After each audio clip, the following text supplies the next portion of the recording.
네, 안녕하십니까. 김정민입니다. 오늘은 제가 비교 언어학적 관점에서 한국어와 알타이기 언어를 비교해서 어떤 정도의 그 상관관계가 있는지를 한번 알아보도록 하겠습니다. 이 알타이기 언어를 쓰는 그 인종은요, 사실 아시아인만은 아닙니다. 여기 보시다시피 뭐 전형적인 저 몽골로이드계 맨 오른쪽 그림 보이시죠? 저런 사람들도 있지만은 그 약간 아라비아 사람들과 좀 혼혈된 것 같은 투르크계, 그 다음에 핀란드라든가 이런 쪽에 백인들까지 해서 광범위하게 알타이기 언어를 쓰는 사람들이 현재 지구상에는 존재를 합니다. 그리고 이 사람들의 언어는요, 전체적으로 이제 그 어수는 비슷하지만 약간씩 다른 부분이 있어요. 그러다 보니까 우랄기 언어다, 알타이기 언어다, 혹은 뭐 우랄 알타이기, 뭐 기타 등등 여러 가지로 불리게 되는데요. 결론적으로 알 수 있는 건 뭐냐면 이 우랄 알타이기 언어는요, 인종적으로 규정하기도 조금 애매하고 오늘날은, 그리고 이제 딱 어느 한쪽만의 이 시작이 돼서 다른 쪽으로 전파했다 보기에도 좀 이제는 좀 애매한 것 같습니다. 그래서 저는 어느 지역을 중심으로 퍼졌다라는 그런 관점이 아니라 공통점을 중심으로 저는 보도록 하겠습니다. 이 지도는요, 알타이계 그 언어를 쓰는 민족들의 분포입니다. 보시면은 이렇게 보시다시피 그 여러 유라시아 대륙에 광범위하게 펼쳐져 있는데요. 보통 그 한국어랑 일본어는요, 어떤 경우에는 우랄 알타이기 언어에서 제외되기도 하고 들어가기도 하고 좀 왔다 갔다 합니다. 하지만은 전반적으로는 한국어와 일본어도 우랄 알타이기 언어로 크게는 봐주는 게 일단은 다수설입니다. 그런데 이제 우리나라에서도 이제 이 한국어의 기원을 연구하다 보니까 여러 학설들이 있습니다. 근데 이제 보면은 여기 대표적으로 제가 좀 신동아에서 따온 건데, 이 한국의 언어가 우리가 여태까지 얘기하는 북방, 보통 유라시아의 북방 민족이나 기만 민족으로부터 기원했다는 이야기를 많이 하는데, 그거 외에 남방으로부터 기원했다는 이야기들도 많이 나옵니다. 그래서 보면은 한국어가 태국이나 미얀마, 인도, 스리랑카, 뭐 우즈베키스탄, 이란, 이라크 등등을 거쳐서 뭐 이렇게 나와가지고 뭐 인도 아리안계랑도 비슷하다는 학설도 있고, 그리고 이제 남방계 언어랑 닮았다는 이야기가 많이 나와요. 그러면 이러한 것들은 과연 우리가 기존에 알고 있던 우랄 알타이기 어족에 한국어나 일본어가 포함된다는 것과 크게 차이가 있느냐? 제가 여러 가지 그 연구 결과에는 큰 차이는 없다고 봅니다. 왜냐하면 여기서 얘기하는 모든 이야기의 결론은 결국 교차어를 쓰냐 안 쓰냐의 문제이기 때문입니다. 드라비기의 언어들도 교차어에 포함이 됩니다. 그건 제가 나중에 다른 슬라이드에서 보여드리도록 하겠습니다. 그래서 일단은 이러한 다른 이견도 있다라는 것을 참고해 주십시오. 그래서 제가 이 알타이기 언어가 어떻게 상관관계가 있나를 알게 된 건요, 사실 조선이라는 단어 때문이었습니다. 이 조선이라는 거는 한국 사람이 얘기하는 발음이고요. 조선이라는 단어는 한국뿐만이 아니라 다른 유라시아 대륙에도 광범위하게 존재하는데, 우리나라 역사에서 얘기하는 유연이라는 나라가 있습니다. 유목민족의 나라. 근데 이 유연이라는 나라를요, 이렇게 한자로 표기해놓고 발음을 한 걸 보면요, 여러 가지 기타 등등의 표현들이 나옵니다. 예를 들어서 연연이라고 써놓고 우리는 연연이라고 발음하지만은 그거를 중국식 발음을 루루, 그 다음에 저기 중앙아시아 발음은 저게 주안주안이 되고, 유연은 로란, 그리고 이제 카자흐스탄에 가면 저게 주잔이 됩니다. 물론 저걸 몽골에서는 조잔이라고도 불러요. 그리고 여여, 루루, 주주, 예예, 루이루이, 조우조우, 단단, 탄탄, 이런 식으로 어떠한 것을 우리가 알 수 있냐면요, 이응, 리을, 지읒이 규칙적으로 변한다는 겁니다. 여기서 제가 무엇을 알게 됐냐면요, 유목민족들도 한자를 썼구나 했어요. 우리가 한자 문화권 하면 보통 한국, 중국, 일본, 뭐 베트남 뭐 이렇게 집어넣지 않습니까? 근데 그게 아니라 한자를 썼던 사람들은 이거 외에도 북방 유목민족까지 광범위하게 있었다는 것을 이 언어 분포를 보면서 알게 됐어요. 그리고 그 발견을 통해서 여러 가지 언어들의 공통점을 찾게 됩니다. 그래서 저는 이걸 로제타와 스톤의 해석이라고 저는 생각했어요. 왜냐, 이 키로 인해 가지고 기타 다른 북방 민족의 언어들을 풀어낼 수가 있었거든요. 그래서 이 조선이라는 단어가, 근데 다만 조선이라는 나라, 즉 우리나라 역사에서 얘기하는 조선이라는 단어는요, 우리가 그 고조선의 단군 신화서부터 이렇게 쭉 나오는 역사로 해서 우리가 한국인의 역사로만 알고 있지 않습니까?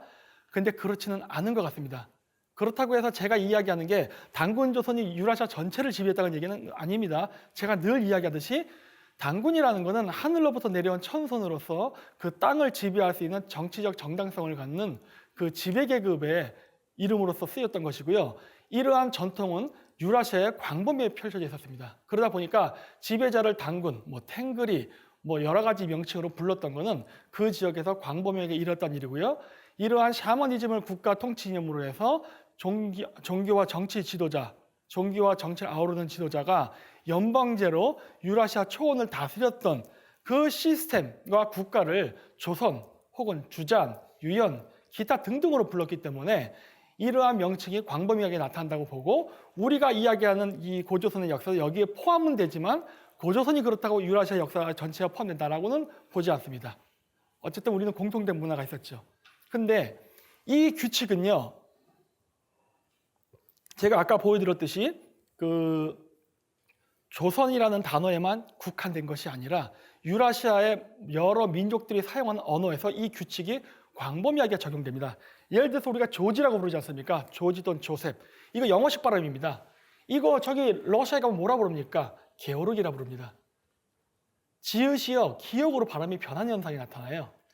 헤라클레스 뭐라 부릅니까? 게라클이라 부릅니다. 그건 이제 히읗으로 부르는 현상인데, 그래서 보시면은 지읒, 기역, 이응이 동일하게 나타난다는 거예요. 그 원리를 그대로 이용하면 뭡니까? 주스, 구스, 우즈. 여기서 오스라고 쓰는 게 뭐냐면 제가 우즈베키스탄을 얘기하는 겁니다. 그래서 우즈베키스탄 할 때 우즈벡이라는 거는 뭐냐면 우즈라는 벡, 민족을 뜻해요. 그러니까 우즈라는 족, 그 다음 주스라는 건 카자흐인들이 스스로 부를 때 쓰는 민족 명칭입니다. 구스라는 거는 보통 서양에서는 후사르라고 많이 알려져 있어요. 그 옛날 때 그 전쟁의 평화라든가 그 18세기 유럽 그 보면은 이 긴 모자 쓰고 이게 짝짝 줄간 거 입고 말 타는 사람들 있죠? 후사르라고 했는데 보통 러시아는 구사르라고도 불렀는데 이 사람들이 바로 헝가리의 용병들이었거든요, 과거에는.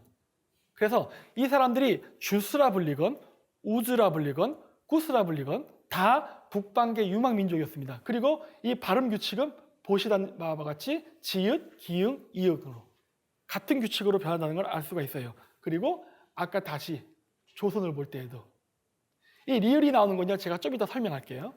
그래서 이러한 발음 규칙이 적용이 되고 마찬가지로 동서양에서 아무런 상관이 없답니다. 왜냐? 이거는 우리가 인간으로서 우리 입의 구강 구조가 움직임에 따라 발음이 변하는 거기 때문에 우리가 어떤 언어라는 거를 민족의 경계선을 거놓고 여기까지는 한국어, 여기까지는 일본어 이런 식으로 하면서 우리가 각자 봤기 때문에 다르다고 봤던 건데 그 국경을 초월해서 보면요, 공통적인 현상이 나타난 것을 알게 됐어요. 그래서 키르키즈라는 나라, 크르크즈스탄이라고도 부르지만은 이 키르키즈라는 나라도요, 중국 문헌을 보면요, 지읒 계열의 발음으로 많이 나타납니다. 지에얼스, 지앙쿤, 지에구 이런 식으로 지읒 발음이 나와요. 키르키즈는 기역 발음인데 갑자기 여기서 지읒 발음이 왜 나올까요? 이미 답이 나와 있지 않습니까, 위에. 저 발음 규칙을 따라간 거예요. 그리고 해구라고도 불렀죠. 왜? 이응기응 발음. 즉 해구, 우즈베키스탄 우주, 이응이랑 대응되죠. 그 다음에 여기 지에쿤, 지읒 발음으로 나가죠. 주스 연결되죠. 키르키즈, 기역 발음으로 나가죠. 구스. 발음은 이렇게 왔다 갔다 변할 수가 있다는 겁니다. 그냥 저는 이것을 사투리 정도라고 생각을 합니다. 그래서 이것이 우리가 여태까지 알았던 그 국어 음문 변화의 규칙만에 고착되지 않고 전 유라시아 대륙으로 보면은 이렇게 다른 계통의 발음으로 발음이 규칙적으로 자연스럽게 이전을 하고 변한다는 것을 볼 수 있습니다. 그래서 이 발음 규칙을 근간으로 해가지고 유라시아에 있었던 여러 고대 국가들의 명칭을 살펴보면요, 이런 식으로 공통분모가 나타난다는 겁니다. 우리가 얘기하는 조선 또는 주신이라고도 부르는 나라는 당연히 구스라는 발음하고도 연관이 있습니다. 왜 제가 저렇게 이야기하냐면 현재 카자흐인들은 스스로를 주스라고 부릅니다. 근데 이 주스라는 명칭은 원래는 그 이전에 있었던 그 몽골 초원에서 불렀던 명칭인 조잔에서 주잔이라는 발음이 오늘날 카자흐스탄의 주스가 됐기 때문이죠. 근데 그 주스는 아까 얘기했듯이 우주라던가 구스랑 어원적 관계가 있거든요. 그래서 우리가 그냥 구스랑 조선만 보면 완전히 다른 단어처럼 보이는데요, 이런 역사적 배경과 각 민족들의 발음 변화의 규칙을 비교하면요, 이게 다른 것 같지만 같다는 것을 찾아낼 수가 있어요. 그래가지고 주스, 축치, 주리진은 또 헝가린을 뜻하는 겁니다. 근데 마찬가지로 구스도 헝가린이죠. 그래서 이것들이 다 조선과 우리가 한국에서 조선이라고 부르는 단어와 관련이 있는 거고, 더 파생돼서 여긴 숙신, 여진, 주센, 좌즈, 자시, 오선, 공선 타타르, 기타 등등이 쫙 나타난다는 거예요. 그리고 공통적인 특징은 전반적으로 알타이계 언어를 썼던 기마 민족들입니다. 그래서 이 단어를 제가 비교문학적으로 찾아보니까 이런 기마 민족, 알타이계, 그 다음에 고대 샤머니즘을 국가 인용을 했던 나라들, 이런 공통 부모도 같이 발견된다는 거예요. 그냥 단순히 발음이 같으니까 제가 어거지로 집어넣은 게 아니라 그 나라의 문화 풍습을 공통적으로 비교해도 역시 공통 부모가 나타나는 겁니다. 그리고 이 이름의 분포를 지도로 그리면은 저런 그림이 나오는 거예요.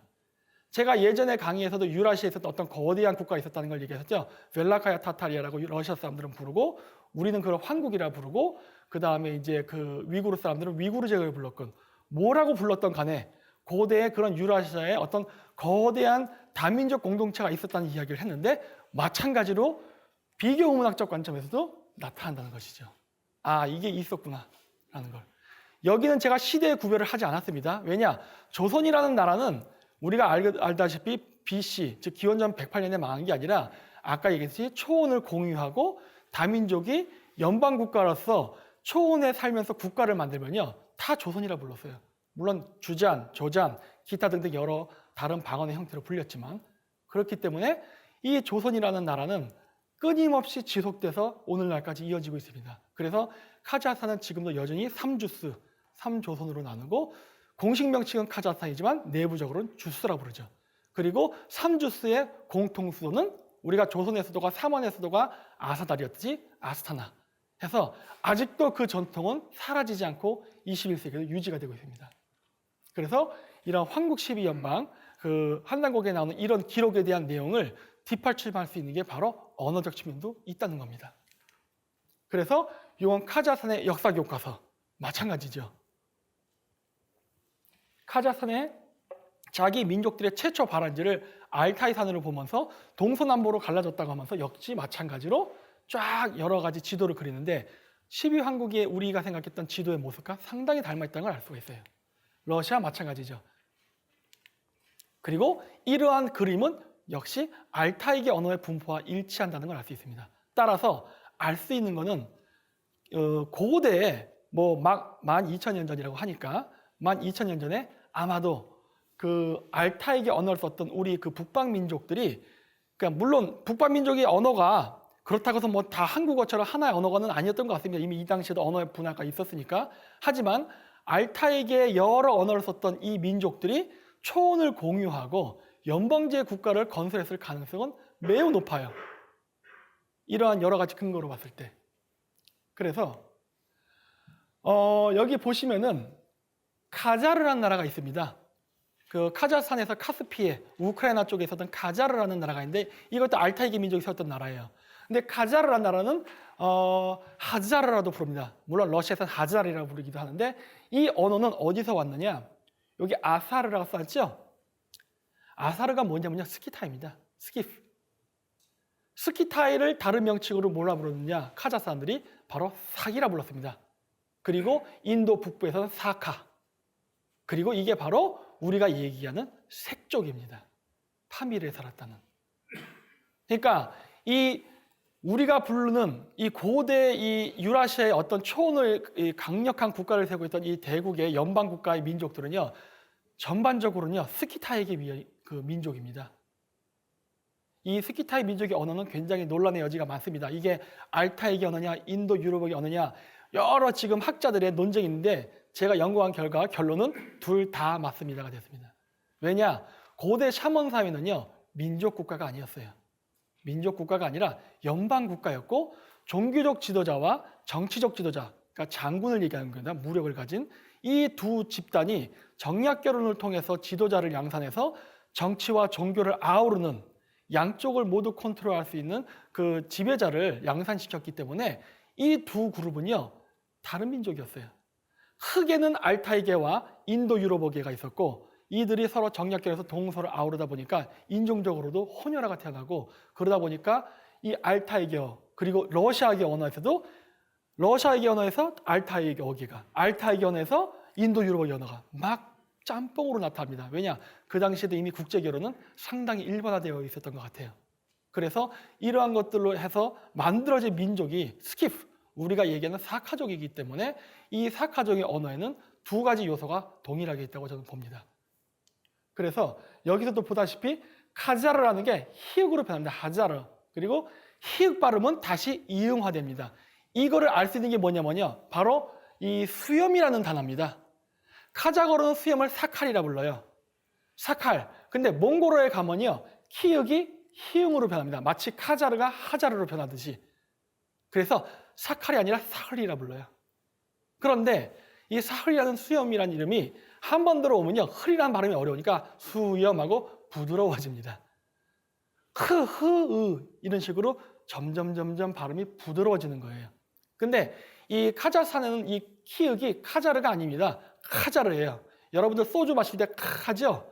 그 카 발음이다. 그러니까 굳이 한글로 묘사한다고 하면 쌍키역 정도라고 생각하시면 돼요. 쌍키역. 그리고 여기도 사흘이라 썼는데 이 사흘이 우리 한국말의 히읗은 아니에요. 그것도 쌍히읗으로 보시면 됩니다. 흘, 세게 발음해야 돼요. 그래서 이 카자흐이나 몽골어에서 쌍키역 또는 쌍히읗 발음이 강하게 발음된 이유는 뭐냐면요. 건조해서예요. 내륙 국가는 건조하기 때문에 목이 마르니까 발음이 강하게 나오는 겁니다. 물론 오늘날은 문명도 발달하고 에어컨도 있고 히터도 있고 하니까 이런 문제가 없지만 고대의 자연적인 상태에서 초원을 살 때는 물이 귀한 지역은 아무래도 목이 마르다 보니까 발음이 세집니다. 그래서 이런 현상이 나타나고 우리는 아무래도 해안가 주변에 살다 보니까 발음이 부드러워진 거예요. 이런 현상은 한국어만 그런 게 아니라 실질적으로 같은 투르크계 언어인 터키 언어에서도 나타나요. 뭐 카자흐스탄, 뭐 카자흐스탄 막 이렇게 세게 발음하는데 터키 애들은 발음이 막 이응자 발음으로 돼요. 막 이런 식으로 부드럽게 넘어갑니다. 왜냐? 해안가에 사니까. 그래서 이런 식으로 발음이 문화적 영향도 받고 지형적 영향도 받고 기후적 영향도 받고 여러 요소에서 점차 변하지만 근본적으로 가면은 하나의 뿌리라는 걸 알 수가 있어요. 그리고 우리가 송골매라고 하죠. 이 송골매는 아마 몽골 단어 송홀에서 왔을 가능성이 매우 높습니다. 송골이라는 단어는 외래어고 한국어에는 매였겠죠. 그 두 개를 합쳐서 우리가 송골매라고 부르죠. 그런 예는 굉장히 많죠. 우리가 깡통이라는 거 있지 않습니까? 깡통은 원래 영어의 캔 하고 한국말의 통이라는 단어가 합쳐져서 캔톤이 지금은 깡통이 되어버렸잖아요. 이런 식으로 이 한국어, 몽골어에도 그렇고 카자흐에도 있어요. 이런 식으로 외래어와 합성을 해서 만드는 단어가 굉장히 많습니다. 둘은 같은 단어인데 그냥 합치는 거예요. 왜냐? 여러 민족들이 초원에서 함께 살다 보니까 내가 예를 들어서 다른 민족한테 통 하면 못 알아듣는 거예요. 그럼 어떻게 해야 돼요? 상대방도 알고 있는 깡, 그러니까 캔톤 하면 이 사람은 앞에 단어를 듣고 알아들고 나는 통이라는 단어를 듣고 알아듣고 하면 서로 의사소통이 되는 거예요. 이게 다민족 국가가 여러 지역에 함께 살다 보니까 이러한 단어가 창조되지 않았나라고 저는 지금 추측하고 있습니다. 어쨌든 그래서 우리는 송골이라고 부르는데 몽골은 역시 히읗화 현상이 굉장히 강해서 송골이 아니라 송홀 이런 식으로 발음해요. 그리고 이게 카자흐스탄에 가면 거기는 키읔화 현상이 강하니까 숭까르라 부릅니다. 그래서 숭까르, 송홀, 송골은 다 하나의 단어에서 나온 겁니다. 그래서 이런 식으로 발음이 규칙적으로 변한다는 것을 알 수가 있어요. 그리고 또 다른 단어가 바로 이겁니다. 우리가 그 예전에 그 신화에 보면 태백산에다가 뭐 신단수를 만들었다 이러지 않습니까? 그리고 우리나라에 태백산이라는 지명이 굉장히 많죠. 근데 제가 봤을 때는요, 이 태백이란 단어는요, 산의 이름이 아니라 태백이란 이름 자체가 산인 것 같습니다. 왜냐? 태백이란 이름은요, 다른 몽골이나 투르크, 그 다음에 인디안 언어를 보면요, 이게 산이라는 의미로 나와요. 예를 들어서 터키어에서는 테페라고 합니다. 테페가 어떤 구름, 언덕을 테페라 불러요. 그리고 카자흐에서는 그걸 퇴베라 부릅니다. 그리고 몽골어에서는 이게 비읍이 순경음 비읍 발음이었기 때문에 타바 이렇게 한다고 타와 이래요. 그래서 그게 언덕을 뜻하고 우리나라에서는 태백이라 발음하고 그 다음에 저기 잉카 문명 가면 그게 테펙, 남미에서는 투팍 이런 식으로 불렸어요. 다 산입니다. 따라서 태백산이라는 것도 산이라는 소리예요. 결국 우리가 다시 번역하면은. 그래서 이 단어가 거기서 유래했다는 걸 알 수 있고 마찬가지로 분포는 알타이계, 유라시아 대륙을 넘어서 아메리카 대륙까지 광범위하게 산이라는 단어로 쓰였다는 것을 알 수가 있어요. 그리고 아까 제가 순경음 비읍이라고 얘기했죠. 왜 그러면요. 이건 제가 좀 이따 훈민정음으로 보여드릴 텐데 지금의 한국 발음보다 중세 조선의 한국 발음이 더 복잡했던 것 같습니다. 실질적으로 우리가 4개의 발음을 잃어버렸지 않습니까? 뭐 아레아라든가 사이시옷이라든가 순경은 비읍이라든가 지금은 안 쓰지만 옛날에 썼지 않습니까? 근데 고대는 그거보다 더 복잡한 발음 체계를 가졌던 것 같아요. 근데 일단 순경은 비읍만 예를 들면 우리는 아빠라고 그러죠. 이 아빠라는 단어가 몽골에도 있긴 있었습니다. 몽골에도 아바라는 발음이 있었는데 지금은 아빠라고 하지 않고 아와라고 하죠. 왜? 이 비읍이 우리가 얘기하는 비, 그냥 바바 하는 브 발음이 아니라 순경음 비읍 계열의 발음이었던 것 같거든요. 실제적으로 우리나라도 임진왜란 이후에 순경음 계열의 발음은 비읍 또는 이응화로 갈라져 버리죠. 나중에 후기에 가면 덥다가 우리가 더워 그러지만은 경상도 가면 더워 그러잖아요. 이런 식으로 우리는 순경음 비읍 발음이 지금의 비읍 발음이나 이응 발음으로 분화가 됐듯이 우리나라는 비읍 계열로, 몽골은 이응화 계열로 변한 거예요. 따라서 우리가 추정할 수 있는 건 이 당시의 고대 발음은 순경음 비읍이었구나 라는 걸 알 수가 있는 거예요. 그리고 이제 또 다른 규칙이 뭐가 있냐면 바로 이겁니다. 한글은 가장 최근에 세종대왕이 여러 민족의 언어를 분석해서 최종적으로 만들었기 때문에요. 굉장히 과학적이에요. 그래서 그 비교 문학을 연구할 때는요, 영어 알파벳을 가지고 하는 것보다는요, 한글로 하는 게 더 편합니다. 왜 그러냐? 한글은 비슷한 발음은 형태도 비슷하게 만들었기 때문이에요. 그래서 기본적으로 5개음을 시작을 하죠. 5행의 원리를 따라서 기역, 니은, 미음, 시옷, 이응이죠. 이거를 5개의 자음을 기본으로 한 다음에 여기서 발음이 강해질 때마다 횟수를 하나씩 첨가하면서 발음이 강해지는 거죠. 가, 까, 카, 느, 드, 뜨, 트, 르 이런 식으로. 이걸 여러분들이 직접 발음해 보시면요. 같은 모양으로 입이 움직인다는 걸 알 수 있어요. 그러면서 발음이 점점 강해집니다. 그래서 이 원리를 알고 앞쪽에서 제가 보였던 지읒, 이응, 리을 뭐 이렇게 변하는 원리 있었죠. 요거를 함께 알고 있으면요. 여러 민족의 언어가 뿌리가 같다는 걸 알 수 있게 돼요. 그 외에 지금 없는 언어가 바로 여기 보던 정체불명의 단어입니다. 저걸 쓸 수가 없어서 제가 편의상 저렇게 썼어요. 기역, 이역, 니은, 이역 이런 식으로. 여러 복잡한 자음이 결합이 돼서 발음을 했던 단어들이 있어요. 이게 몽골의 그 흔적이 있고요. 그리고 티베트의 그 흔적이 지금도 남아 있습니다. 그런데 바로 우리 훈민정음에 나오는 정체불명의 이상한 글자들이에요. 저걸 뭐라고 발음했을까요? 비읍, 디귿, 비읍, 시옷 막 이런 막 단어들이 막 써 있잖아요. 오늘날 우리는 저걸 공부를 안 하니까 이제 못 읽죠. 하지만 훈민정음 창제기에는 저 단어들이 존재를 했었습니다. 그리고 발음에 맞춰 만들었으니까 발음을 했겠죠. 물론 오늘날 우리는 못하지만은. 그래서 이미 저러한 단어의 흔적이 남아있는 걸로 봐서 우리 고대의 언어는 더 복잡한 발음 체계를 가졌다는 걸 알 수 있는 거예요. 그렇기 때문에 바로 몽골에서 나오는 이러한 아와 아부 이런 것들이 왜 저렇게 분화가 될 수 있었나. 이거를 굳이 그 훈민정음 방식으로 쓴다면은 아마 아빠 할 때 빠는 비읍 이응으로 쓰면 될 거예요. 그리고 아빠로 읽으면 될 겁니다. 갈라지는 거죠. 그래서 이제 스키타이를 이제 얘기해야 됩니다. 아까 제가 얘기했듯이 그 스키타이는 결국 아사르, 카자르, 하자르라는 이름을 변했다고 했죠. 다 스키타이의 민족을 뜻한다고. 그 유목민족들은 알타이 산으로부터 갈라져 나왔다는 이야기를 많이 합니다. 근데 그 알타이 산이 어딜까예요? 탱그리 신화를 보면은 그 민족의 발원지는 파미르 고원이 맞습니다. 그런데 신화를 보면요, 알타이 산, 즉 바이카르 호수 왼쪽에 있는 저 산맥으로부터 갈라져 나갔다고 해요.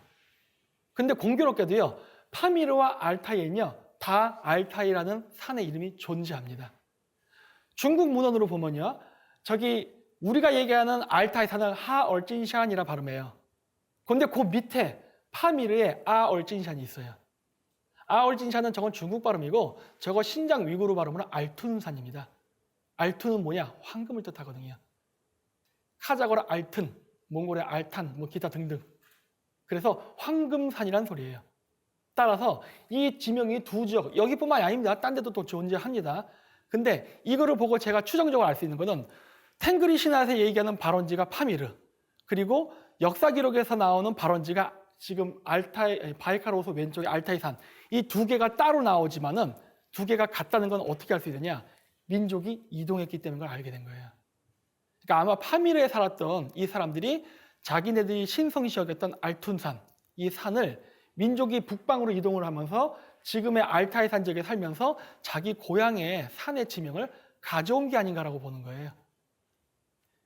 영국의 요크 사람들이 미국에 가서 뭘 만듭니까? 뉴욕 아닙니까?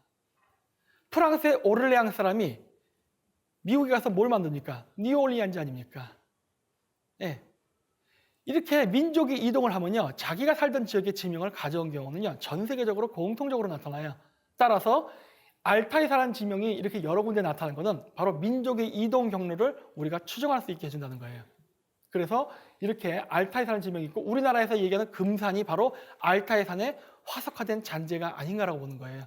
지금 우리가 금산이라 발음하지만 그 당시엔 금산이라 안 불렀겠죠. 뭐 알지산이라 불렀을 수도 있고 알툰산이라도 불렀었겠죠. 하지만 오늘날 우리는 그냥 음독체계로 통일을 하면서 금산이라고 했죠.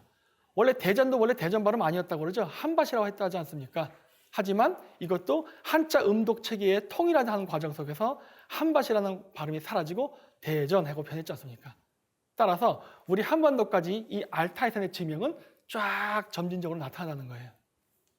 그리고 이러한 것들은 무엇을 또 알게 해줄 수 있냐면요,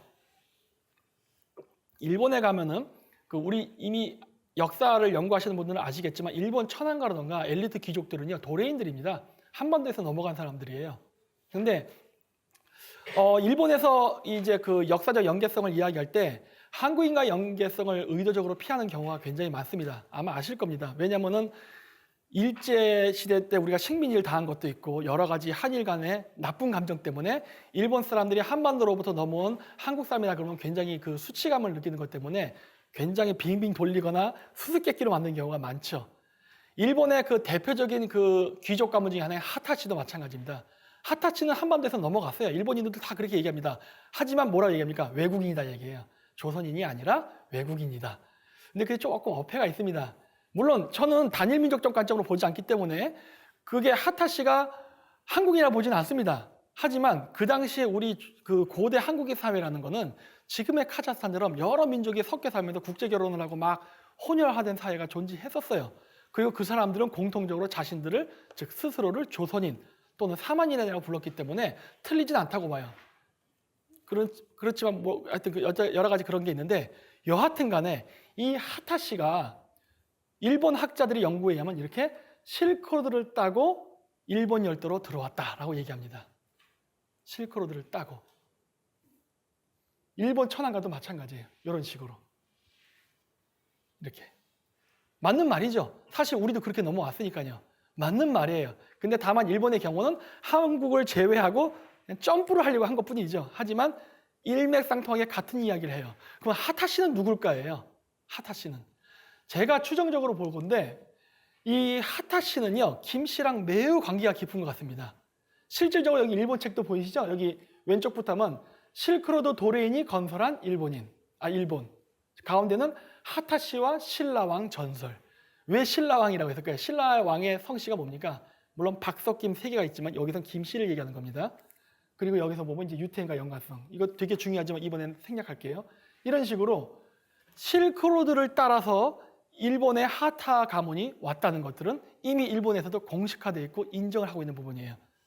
그리고 이렇게 가끔씩 조금 양심적인 일본 그 학자들은 신라와의 연관성도 이야기합니다. 바로 김씨랑 관계가 깊어요. 그러면 하타시는 김씨일까요? 먼저 이걸 보면요, 이 신라 사람들은요, 여기서도 보듯이 우리도 이미 흉노랑 관계가 있다는 얘기를 합니다. 그렇지 않습니까? 그리고 중국 감소성에 가면 김씨들 많지 않습니까? 우리도 마찬가지로 실크로드 따고 들어온 거예요. 하타시들도 우리가 실크로드 따라서 한반도 일본 열도로 갈 때 같이 들어왔다고 볼 수 있는 거예요. 그랬는데 보시다시피 보십시오. 이 비석의 양식이 신라, 위구르, 그 다음 투르크, 그 다음 오그즈 장국이라고 있습니다. 그 카자흐스탄에 헝가리 민족의 조상이 되는 사람들도 하지만 그 사람들, 그 다음에 중국 당나라 때 네스토리우스 기독교, 즉 경교라고 불렸죠. 그 사람들, 물론 유태인입니다. 그리고 이런 사람들과 같은 양식을 가져간다는 거예요. 비석 양식이 같죠? 이들의 공통점은 뭡니까? 투르크라고 우리가 부를 수 있습니다. 전반적으로 봤을 때는. 고구려와 백제는 이러한 양식을 가져가지 않았지만은 신라와 가야는 이쪽 계통을 따라가요.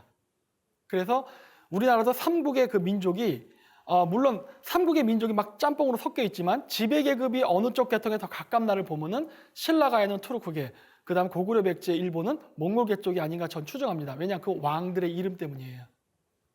그래서 나중에 그거는 질문 나중에 끝나고 주시면 제가 하나하나 설명해 드리도록 하겠습니다. 그래서 아까 핫핫이라고 할 때 제가 다시 한자를 보여드릴게요. 여기 핫핫이라고 보이죠? 저 한자.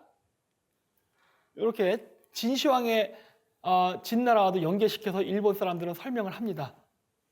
그러면은 왜 저렇게 설명할까요? 근데 진시황은 우리가 보면은 진안이 진나라에서 왔다는 또 이야기가 있지 않습니까? 동의전에 보면은 또 연결이 돼 있는 거예요. 핫핫이도 함께. 그리고 더 흥미로운 건 뭐냐? 여기 보이시는 하얼 타이산의 타이산 글자 보이십니까? 일본 발음 뭡니까? 핫핫이 아니니까. 요 밑에 알타이산을 할 때는 아얼진산은 세금자를 썼죠? 이걸 갖고 우리가 무엇을 알 수 있습니까? 고대는요, 진씨랑 김씨는 금이었던 거예요. 같은 단어였던 겁니다. 물론 지금은 단어가 분화돼서 각자 따로 쓰이지만은 고대에는 같았던 거예요. 그러니까 진시황도 원래 중국인 아니지 않습니까? 여진족 출신 아니었습니까? 그리고 동의전에 보면은 마찬가지로 진안은 진나라에서 왔다. 핫핫씨는 진시황 진나라에서 그 불로초를 찾으러 온 사람들의 후손이다. 뭐 이런 이야기들이 쭉 나오는데 그걸 가지고서 일본 사람들은 그거를 뭐 일본인, 뭐 중국 사람은 그러니까 일본으로 간 사람들은 중국인, 막 이런 식으로 민족주의적 시각에서 그걸 해석하려 하지만 그런 민족주의적 시각이 아닌 그냥 유라시아적 시각으로 봤을 때 어떻게 되는 겁니까? 스키타이라는 게 나타나는 거예요. 이건 스키타이니다예요. 그래야 해석이 쉽게 되는 거예요. 그래서 핫핫씨는 곧 김씨와 혈연관계가 있다는 걸 알게 되는 거야. 바로 중국의 지명, 그 다음에 중국어로부터 한반도, 일본으로 연결되는 아까 그 문무왕의 비석, 일본 서기의 기록, 이런 것들을 다 합치면은 그런 결론이 난다는 거예요.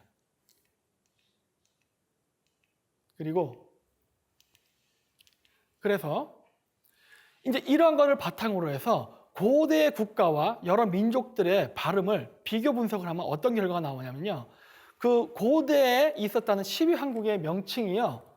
재현이 됩니다. 우리가 뭐 얘기할 때 비리국, 양운국, 뭐 구모해국, 구차국, 뭐 기타 등등 쫙 12개 국가 이름이 나오지 않습니까? 그 비슷한 명칭이요. 오늘날도 존재해요.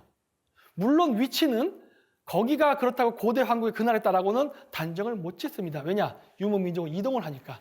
그래서 규정은 못 내리지만 어쨌든 그 유라시아 초원에서 유목생활하면서 돌았던 그 12부족의 명칭은 고대 12왕국의 명칭에서부터 오늘날 21세기까지 연결되고 있다는 거예요. 예를 들어서 비리국은 그대로 비리예요. 또는 후르라고도 부르고. 중국 명칭에도 나옵니다. 중국 문화에서. 양호는요, 유연입니다. 물론 이게 나중에는 저기 헝가리의 민족이 되는 아바르랑 연결되죠. 왜냐? 유연족이 헝가리에서는 아바르라 불렸으니까. 그리고 구모는 키막 또는 쿠믹으로 우리가 음을 추측해낼 수 있어요. 그리고 우리가 구다라고 하잖아요. 저 구차입니다. 급착족이에요. 급착족. 그 다음에 우르는 우르 그대로예요. 위구르족이기도 하고. 그 다음에 객현한국, 키르기스탄의 옛날 명칭이 개쿤입니다. 개쿤, 객현. 같은 단어예요. 키역이 히읗으로 변한 건 아까 얘기했죠? 카자르, 하자르, 징기스칸, 징기스한. 키역이 히읗 발음이에요. 그래서 객현은 개쿤 같은 국가예요. 그리고 메구려는 모쿠리죠, 모쿠리. 모쿠리가 뭡니까? 고구려예요. 이런 식으로 연결이 돼요. 뭐 그다음 사나바, 사라무트, 선비, 샴비, 수미리, 슈메르, 일한국은요, 저 몽골어입니다. 일이 뭐냐면요, 몽골어로 크다예요.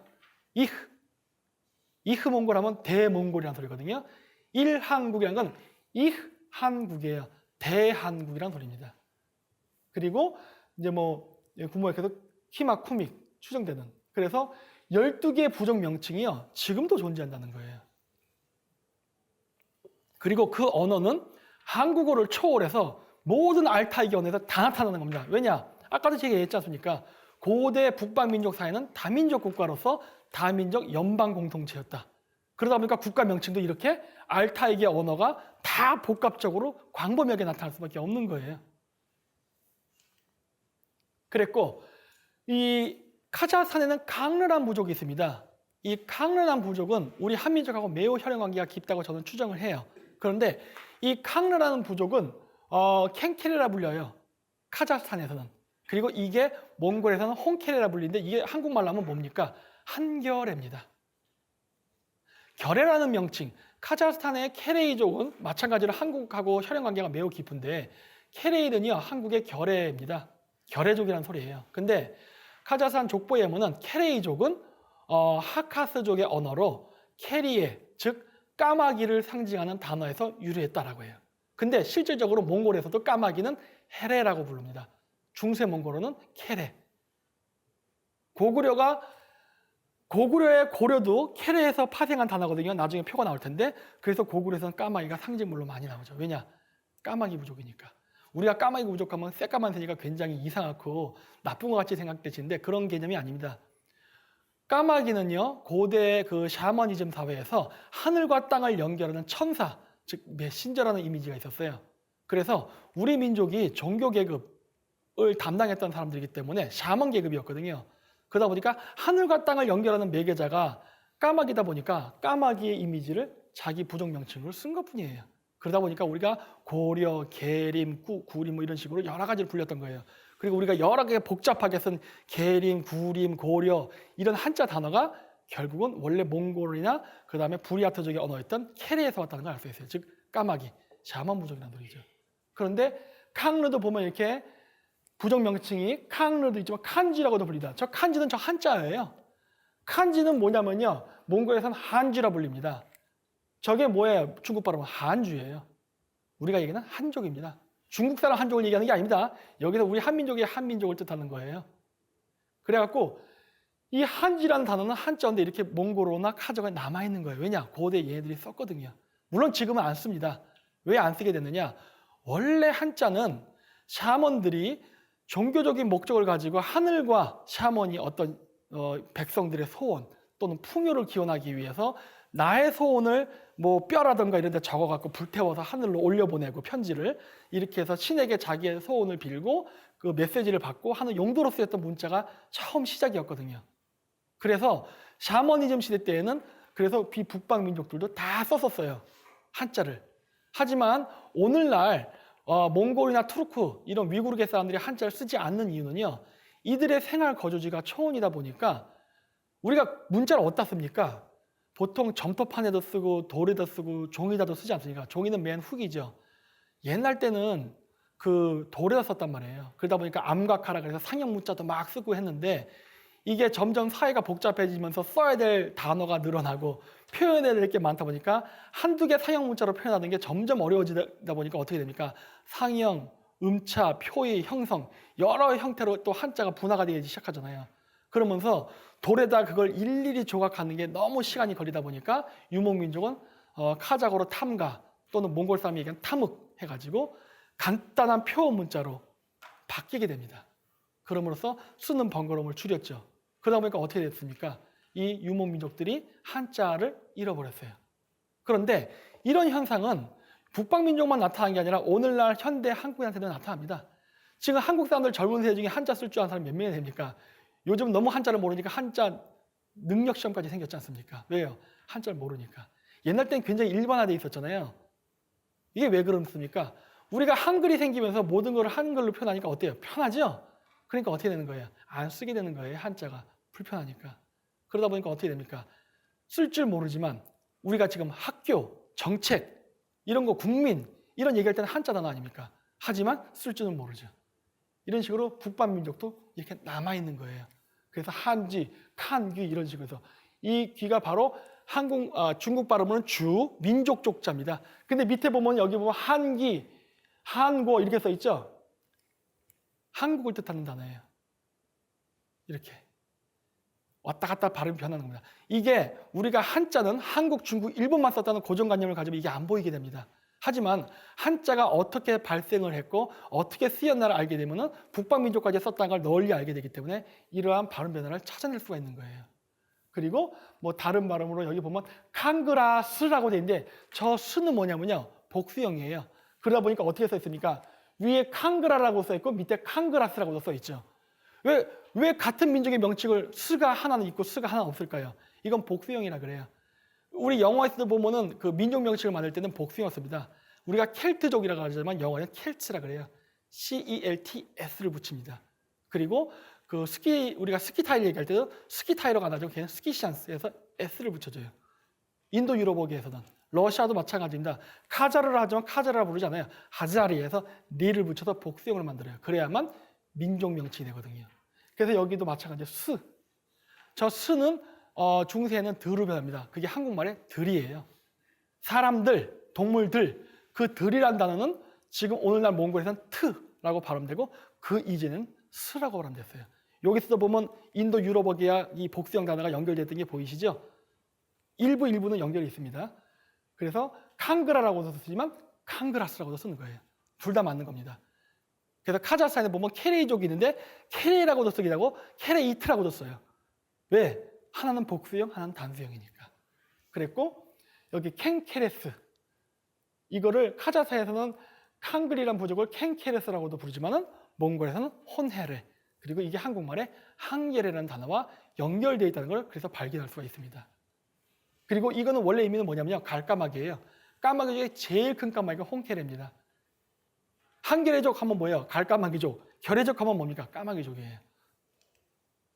그랬고 당군이라는 명칭도 이런 식으로 굉장히 많습니다. 우리나라에서는 그냥 당군 하나밖에 몰라요. 그리고 우리가 그 한자 단어 오늘날 이제 좀 유교화된 한자 단어에 익숙해지다 보니까 당군하면 당군은 곧 한국 이렇게만 연상을 하지만 사실 한자가 아까도 얘기했듯이 유라시아의 북방민족이 광범위하게 이용했었고 샤머니즘의 정치와 종교를 아우르는 지도자가 탱그리라는 걸 알았다면 이거는 금방 찾을 수 있죠. 그래서 옛날 때 이세민이가 그 돌골제국을 정복했을 때 청가한의 칭호를 받았다고 하지 않습니까? 그 청가한을 진짜 청가한이라고 읽었을까요? 아니죠. 청가한이 아니라 그 가한이라는 거는 원래 그 북방민족들이 얘기할 때 황제, 그 최고의 지배자를 카칸이라 불렀어요. 그 가한은 바로 카칸의 음차문자입니다. 그건 천은 뭐였을까요? 탱글입니다. 천가한이라 부른 게 아니라 탱그리 카칸이라 불렀던 거예요. 그래서 이게 샤머니즘 국가가 사라지고 불교를 국교화했던 시대에도 이 왕을 탱그리 또는 당군이라 불렀던 그 전통은 상당히 오랜 기간 남아 있었어요. 그랬고 우리가 당군이라 부른 거를 몽골 중앙아시아에서는 탱리라 불렀고 또 이제 몽골은 또 탕리라고도 불렀습니다. 그러니까 한자로 쓰니까 탕리라 쓴 거예요. 투르크 발음은 탱리라 읽었고 투르크에서도 뭐 탕리, 티베트의 탕라, 샴발라, 추바시의 투라, 중국에서는 티엔즈 그리고 티엔리라는 게 있습니다. 티엔리 스샹 그러면은 천리 사상이에요. 천리가 뭐에서 나온 겁니까? 탱리에서 나온다고 하죠. 음차문자예요. 그리고 뭐 탱그리, 탱그르, 탱오리, 슈메르에서는 딩그르라고 불렀습니다. 저거 중요하니까 잘 기억해 두십시오. 그래서 이런 식으로 공통적으로 여러 개의 파생 단어가 존재한다는 거예요. 어느 게 첫 번째 단어였느냐? 그건 모릅니다. 알 수가 없어요. 하지만 이 모든 단어들이 다 같은 어떤 조상의 단어로부터 내려왔고 그 개념과 쓰임새는 같았다는 건 알 수 있어요. 따라서 우리 한민족의 언어도 당연히 알타이 교족에 포함될 수가 있는 거죠. 자, 그래서 여기가 바로 투르크 탐가 문자로 쓴 탱리라는 글자입니다. 탱글이라는 소리예요. 자, 그래서 메소포타미아에 티그리스 강이 있습니다. 티그리스 강은 도대체 무엇에서 썼을까요? 티그리스, 탱그리스입니다. 스는 뭡니까? 복수형이라 그랬죠? 저기 탱그리족이 살았던 땅이에요. 뭐 한국말로 굳이 얘기한다면 당군족인 거고 그걸 이제 저쪽 메소포타미아로 하면 티그리스, 탱그리들이 살았던 지역이에요. 근데 요 티그리스 강은 우리가 영어로 부를 때의 명칭이고요. 저걸 카자흐에서 뭐라 부르냐? 딩그르 외지엔이라 부릅니다. 외지엔이라는 게 강이에요. 딩그르는 티그리에 해당해요. 근데 수메르의 신의 이름이 뭡니까? 딩그르 아닙니까? 딩그르. 그렇죠? 신이 아닙니다. 우리가 생각하는 어떤 그런 이런 창조적 그런 개념의 신은 아니에요. 이 사람들은 기술자 집단입니다. 우리 그 당군 신화에 보면 한웅이 올 때 뭐 이렇게 여러 가지를 갖고 오죠. 풍배구사서부터 기술자 집단이에요. 이 사람들이 문명을 전파한 사람들인데 이게 워낙 뛰어난 문명을 갖고 온 사람들이 오다 보니까 이 사람들이 죽은 다음에 신격화가 된 거예요. 대표적인 사례가 일본의 신토 아닙니까? 일본 신사에 있는 신들은 신 아니죠? 다 사람들이었죠? 하지만 어떻게 됐습니까? 죽고 나서 신격화가 됐죠. 왜? 문물을 갖다 줬으니까. 여기에 제가 팅그리, 즉 탱그리족이라고 했지만 저 사람들이 신은 아니에요. 수메르 기록에도 뭐라고 나오냐?